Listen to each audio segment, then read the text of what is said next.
Added. Oh, I apparently started the recording. Hello! I didn't know I started it yet. My thumbs are terrible at that. Holy smokes. Then I have to like move it away so I don't undo it. All right, guys. Hello and welcome to Team Huddle. It is October 25th, Tuesday, October 25th. Lots of exciting things going on this week. This month has just been amazing, but lots of things going on this week and lots of things going on next week. So before we get into Huddle, I want to start with some housekeeping little stuff that's going on. Tomorrow, I am leaving with my husband and son to head to Dallas, Texas. We're actually going to leave, I think, Thursday morning, but we're leaving at 3 a.m. So I feel like that's Wednesday. Like that doesn't even count for Thursday. But we're leaving at 3 a.m. to drive to Chicago so we can get on our plane, which takes off a little before 10 a.m. So we are busy packing over here, but also so excited about what Leaders Retreat is and so excited about the knowledge of that. Fun little fact that I honestly didn't know until the amazing Amanda posted it and gave me an awesome shout out was that under 1% of people in Plexus Worldwide earns Leaders Retreat this year. So the fact that I can say that I am going and representing our team is just a huge honor. That is, I do not take that lightly. It's something that I'm very blessed to be a part of, and I know that it's because of our team. It's not something that you can't get to Leaders Retreat by yourself. You have to have a team that is growing, that is supporting, that is encouraging right along with you to get there. So it's an amazing honor. It's actually the third year that I have qualified for leadership or the Leaders Retreat. And so every year that I go, it's just amazing. For those that have never been to a Plexus event yet, you are in for a treat. It's Super Saturday. You're in for a treat at convention next year. Plexus goes big in everything they do. Leaders Retreat last year, we got done with our final session and they're like, okay, you guys are free to go. And then right before they walked out, they were like, hey, wait, we have a surprise. And they brought on Jewel for a private concert for the 400 of us that were in this room. It was outrageous. So I have no idea the fun things to come in the next 4 days, but I'm sure they will be abundant. And I'm sure that I will be glued to my phone as much as possible, sharing all of that with you guys every step that I amazingly possibly can, as much as my internet will allow. I'm bringing an extra charger just so I can go overboard with sharing everything fun that's going on. So thank you so much to our team. I'm so excited about that. Next week, so we come back on Sunday night from Leaders Retreat, and then Thursday, the 3rd, Amber will be flying back from Texas. Well, actually, she's not flying anywhere because Leaders Retreat is in Dallas. So she will be flying on Thursday to Quincy, actually Chicago. She's coming into Midway, but she's going to be in Quincy on Thursday night, the 3rd, for opportunity event and training, and then supper following that. Then she's going to be in Princeton, Illinois, which is super awesome and so exciting for our Princeton team because we have an abundant Princeton team that is just on fire and growing. So I'm so excited about that.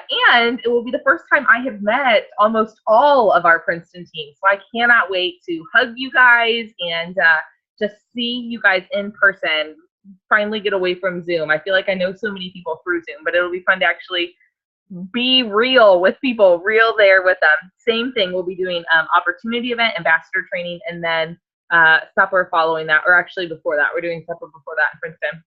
And then the 5th, is it the 5th? Is that right? Yeah, Saturday morning, we will be in Galesburg. So same thing, we're going to have opportunity event, ambassador training, and then lunch. So lots and lots of exciting things coming together for that. We have graphics made for that. There's Facebook events for that. Make sure that you are plugging those. Make sure you're reaching out to people and telling them about it. Make sure that you're getting people those events. I've said this before, but when we do opportunity events, me personally, when I get people to events, I have a 100% success rate with getting people to either become customers or ambassadors. Because at events, they get the excitement, they see the joy, they see the energy, and it's contagious. There's something about it. It's no different than all the baseball games going on right now. You can watch baseball in your house, but if you were to go to a bar and cheer on the Cubs, even if you were a Cardinals fan, it's going to be exciting because the bar is filled with excitement. So it's going to be a good thing. So get there, get there, get there.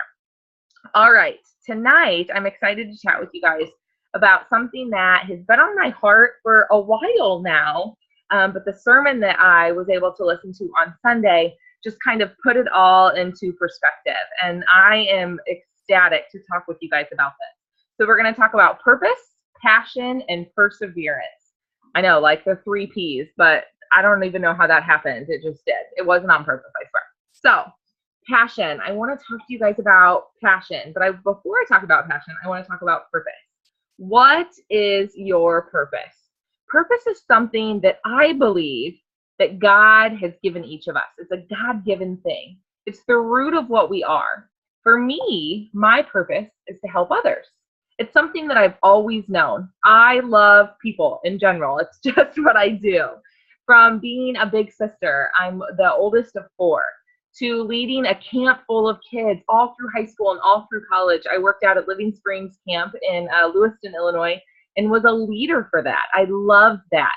I helped develop that camp and helped organize those things, and it's something that is so near and dear to my heart. To being a nurse, I always knew I wanted to be a nurse. I always knew I wanted to be a leader for nursing, whether that be a charge nurse or a preceptor or a mom, right? A mom and a wife. I thought my purpose, though, as a job, as a job, was to be a nurse, was to be an RN. I worked hard for that degree. Literally blood, sweat, and tears, guys. Literal blood, sweat, and tears went into my nursing degree. I'm proud of that. But what I learned as being a nurse, and as I learned in myself and who I was being, that although being a nurse is an important thing and I want to take nothing from that, in the big scheme of my life, it was kind of just a task. Yes, I was helping people, but really only in one way, only in that one aspect. And so I knew there was something greater out there for me, but I wasn't really sure what that was. And until the gift of plexus was literally, I feel like, slapped upside the back of my head, I wasn't really sure what that was or how that was going to be a part of my life. So I learned through plexus that I could help people in many different ways that was outside of nursing, above and beyond nursing, or beyond that. We are all uniquely and wonderfully made. We all have a purpose that God created us for. We were knit together perfectly in our mother's wombs, and then we were made with this purpose. Purpose is something that isn't just something that pops into your head. It's literally knit into you. It's knit into your organs. It's knit into the innermost being of you. And today I became an aunt to my sister's first baby. So the first of my siblings that have had a baby. And seeing Hadley right after she was born, it reminded me so much of that, right? We're born into this innocent little body, but even from that innocent little body, that 7-pound child, you're knit with purpose. You're made exactly how you're supposed to be. God literally knit you together from the time before you were even thought of for your parents. Your purpose is knit into you. It's something that's ingrained. It's something that's who you are. It makes you you. Now, passion is an action of purpose. Passion is an action, period. It must be created. Passion comes from practice, and with dedication and repetition, it becomes second nature. Think of an action that you guys do every single day. For me, this is brushing our teeth, right? Brushing your teeth is something that as a child you dread. I'm at that age right now with my son, so I can freely speak of that. I don't know when that happens. At some point in time, brushing your teeth is no longer fun, and now it's an annoyance that we fight over every morning and every night. But you continue to do that, right? It's something that you do every day, twice a day, hopefully, is brushing your teeth. It's an action that you do so much that it turns into a habit. And when it becomes a habit, it becomes second nature. You don't leave home to go to work or to go to school or to go meet friends or to do anything without brushing your teeth. Well, I hope so anyway. If you do, don't tell me because I don't want to know about it. But in general, it becomes so much of you that it becomes a habit. So people have said to me in the last couple weeks, actually, I know my purpose. My purpose, for example, could be to be a stay-at-home mom, or to help my husband with finances, or to be able to pay for my kids' college, or to have financial freedom, whatever that may be. I know what my purpose is. And I know that it's achievable. I know that through the gift of plexus, or through the gift of being stubborn or whatever it may be. I know that I can achieve that because, side note, you guys, God doesn't put things on our hearts just to torture us with them. He doesn't put them on our heart as this little string in front of you to say you're never going to get it. If you have a purpose in your heart, if you have a dream in your heart, it's because God placed it there. He wants it to be real. He wants it to be true. So same thing with purpose, okay? It's put there because it needs to be real. It needs to be true. It needs to come to fruition. So they'll say, I know what my purpose is, but I just can't get anybody to join my team. I just can't get new customers. I just can't get anybody to listen to me. Well, my response back to you, or my challenge back to you, would be, where is your passion? Where is your passion at that's showing that that's what your purpose is? Your purpose is like our dreams, right? We know that. We just talked about that. I just told you that. They're placed in your heart for a reason. They're a part of who you are. They're knit together. But we live in a world that isn't like that. We live in a world where it's gone away from that, where we have to prove our dreams because the American way is to always have debt. The American way is to constantly be paying bills, to have a 9-to-5 job, whatever it may be. So to get away from that, to step outside that comfort zone, you have to gain back your passion. Your purpose is not wrong. That thought that you have in your heart, that's not wrong. You're not wrong for thinking that. It's not attainable. Your passion just has to be practiced enough so that people will see that and they will be able to see your purpose. Your passion is what will draw others to you. If your passion isn't strong, others aren't going to see what your purpose is. So how do you gain back your passion? What do you do to do that? Well, you guys remember, passion is an action. So if you need to do something to gain it back, you have to do something to gain it back. You need to practice it. And in order to practice your passion, you need to do things like showing up for team events. You need to do things like working on your self-development. You need to do things like surrounding yourself with a team that loves you, that's going to help you to be the best you, getting yourself power partners, listening to YouTube videos. Everything that you're doing, all of that grows your passion. All of that helps you become the best you possible. Now, when you do those things, that's when those actions grow into your passion. And that's when your passion is so contagious that people want to be around it. And when your passion is so contagious that other people want to see it, or they see it gleaming off of you, then they know your purpose. Now, perseverance. Some say that the proof of passion is in perseverance. But I also would question that and say that perseverance creates passion. When you persevere for something, people will be able to see your passion through that. Perseverance is when you're able to push through, when you're able to push through people saying, you can't do it, the naysayers, right? Oh, that's never going to happen, or you're always going to have debt, or, that's not the real way to work. You have to have a 9-to-5 job. You can't have a home business, or network marketing is a pyramid scheme, which we know is not true. But the point of that is that's ignorance. And ignorance is bliss. People just don't understand. When they don't understand something, it becomes inferior to them more than anything because they're scared of it. And if you get down to the root of it, they would tell you they're not scared, but truly they don't know because they're ignorant in that fact. If you don't know something and you don't know enough about something, then you're going to just dispute it and act like it's not important because you just don't have the knowledge to know any different. So, perseverance is the ability to be able to push through when everything else in life wants you to quit. I would also challenge that and say that that's more Satan than life. And this is another side note, but I get off on these a lot.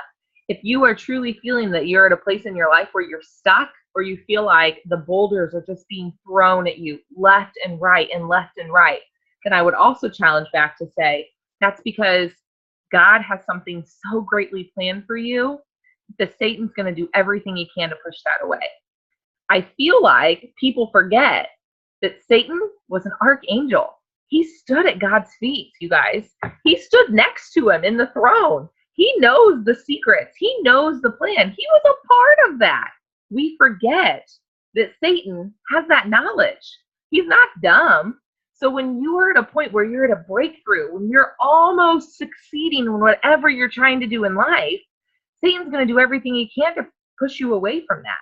Because when we succeed at something, then God's glory shines through. Satan doesn't want that. So when you feel like everything in life is going against you, remember why you started your journey. Remember why you joined in the first place. Remember that excitement, that initial fun, that initial yes, that initial fire that you had in your belly. Remember that perseverance makes you stronger and helps you grow into the best you. Train your mind to see challenges as stepping stones. Train your mind to see the best in every situation. Train your mind to be optimistic. I know that people in general can be born and they can be more pessimistic, or they can be born and they feel like the weight of the world is just on them. But that is when self-development comes into play. If that, that's when reading books like What to Say When You Speak to Yourself, and reading books like How to Be a Millionaire by Halftime, and reading books like How to Rock Your Network Marketing. I'm trying to look at all my books over on the counter here. And reading books like The Compound Effect and How to Fail Forward. That's when those things become so important, because it's about training your mind. We've learned in What to Say When You Speak to Yourself that your brain is literally a big computer, that it's programmed based on things from before you had control, from the time you were born and what people spoke over you. And that could be something as simple as someone telling you no repetitively every single day and thinking that they were helping to train you into successful adult, but no being seen as a negative connotation. But guys, the things about computers, they can be reprogrammed. Your brain can be reprogrammed. All you have to do is speak enough knowledge and speak enough positivity into it for you to start believing it. Your brain is a computer, and if you reprogram it, it'll be reprogrammed. So train your mind to help you to be the best you. When you feel like you have nothing else to go on, when you feel like you have nothing else to do, fall back on your passion. Fall back on what you started. Fall back on your purpose. Grow your passion and your daily activities. Something I was asked on Sunday was, tell me the difference between preference and passion. So I thought about this a minute. Preference to me is when I've had a long day and it would be easier for me just to go home and go to bed. But perseverance, or passion, is just doing it. If I have the passion to do something, I don't let little things, mundane things, get in my way. I don't let when someone tells me I can't do it stop me. I don't let when I don't have electricity at my house stop me, because I'm going to go to work and do it, or I'm going to go to my car and do it. Passion is when you don't allow, sorry, my husband's screaming. Passion is when you don't allow your preference to stop in the way. He's watching the Cubs game. Can you tell? So passion is making something second nature. It's making it so it just happens. You have to know your purpose, and you have to make sure that your passion follows it. Purpose does not follow passion. Passion always follows purpose. If you feel like your business or anything in life is at a standstill, maybe you don't know your real purpose. Purpose and whys go really well together. If you feel like your business is just not going anywhere, maybe it's because you don't know what your purpose is. Or you don't know what your why is. Your why isn't big enough. You haven't figured out the root of your purpose. And if you don't know the root of your purpose, then you don't know the true passion that you can give forward. And if you don't know the passion that you have, then how are you ever going to persevere? Because your perseverance, you're not going to have anything to persevere against if you can't push through with passion. If you can't push through with passion, you're not going to know George, you're not going to know what your purpose is. Can you guys hear him? He's so loud. Anyway, so I want to end with this. So on Sunday, one of the things they did to recognize or to show this passion versus purpose and how purpose has to go first was they did this spotlight. So imagine somebody on stage, right? We've all been to a concert or at church when they're using a spotlight, or high school when they do a musical, something like that. Imagine the actors are on the stage, okay? And they're doing their lines, and you have the people on the spotlights. The spotlights follow the actors, right? If you had a flashlight, I don't even have a flashlight. I guess it wouldn't matter because this is recorded anyway. But So you have a flashlight, right? And you're following the person, but your flashlight is based off of the movement of the person. What if, so your purpose is the people on the stage. The passion, your flashlight, follows where the people go. That's how they know where to go. What if the flashlight, the spotlight, led the way? If the spotlight moved, the person would have to run to it. If you moved it again, the person would have to run to it. You would never be, the people would never know where the flashlight was going to go. The people would never know how to be in the flashlight. They would never know how to be in the spotlight because they would have no insight into that. That's passion, you guys. If you don't know what your purpose is, then your passion can't lead the way. You can't have a spotlight on a wall and expect a person to be able to go to speak there. They're never going to be in the spotlight. You have to know what your purpose is before the spotlight to be on you. You have to know what your purpose is before you can expect passion to help you to persevere.